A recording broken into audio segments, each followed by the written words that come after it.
Hey there, I'm standing in a house that on the evening of January 3rd, 2000 wasn't here. This is my friend Leisa, and Leisa lives on McIntyre Crossing here in Owensboro, and this was like in the direct line of our F-3 tornado, right? Right, directly.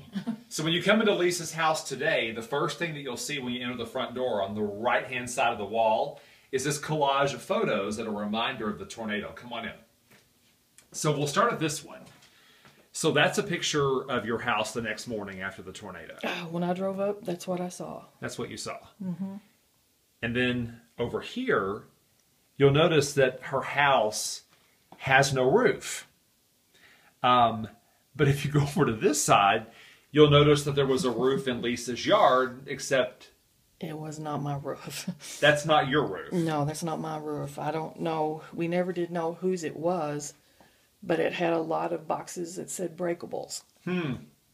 So I never did, we never did really dive in and see, but we just started trying to take stuff down to the curb.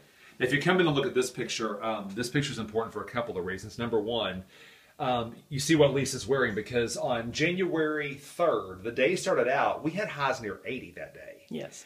By the time the tornado came through and the cold front had finished, it was snowing the next day, and the lows were like, or the highs were in the 30s. It was freezing.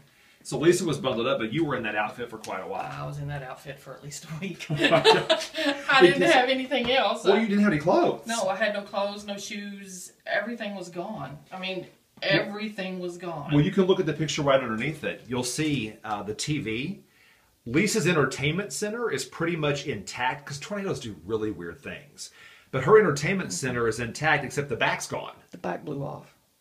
No idea where the back was. No idea. It wasn't in the backyard. Somebody else's roof was in the backyard. Yeah, but the stuff in the entertainment center is pretty much where you left it, how you had it. Mm-hmm. And we never found my roof. I had bikes hanging in the garage. We never found any of that. In this picture, you can see just how much of the brick was destroyed. I mean, it's hard to believe that tornadoes can blow through brick, but they did. They did. It's craziness. They really did. Now look over here. This is actually where Leisa's daughter Lori's bedroom was, and you can see that the roof is basically collapsed in there, but thankfully she wasn't at home. She went to get her hair cut that day. I was at work, and she went to get her hair cut.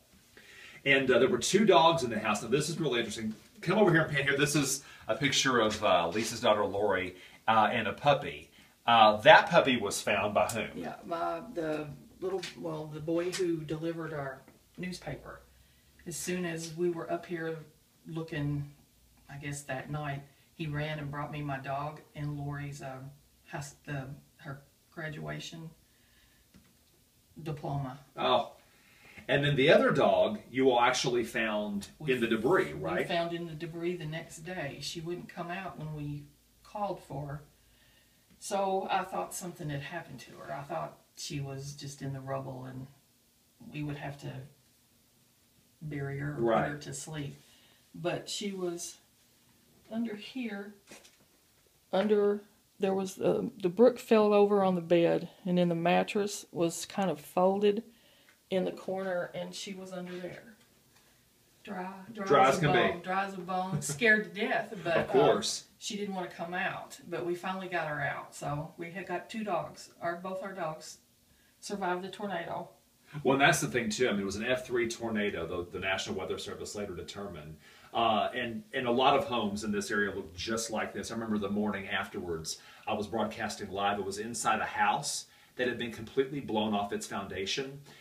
And we could see that the whole house was slanted, and we were almost afraid to even be in there because it just looked so unsturdy. We had no idea.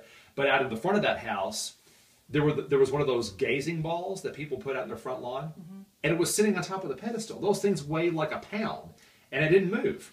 The house on both sides of me, the house next door was leveled, mine was leveled, and the one on the other side of me, it was like what you said, blown out. Like the structure was still there, but you didn't want to go in there. Right, yeah. But I mean, mine and this one and across the street, they weren't touched.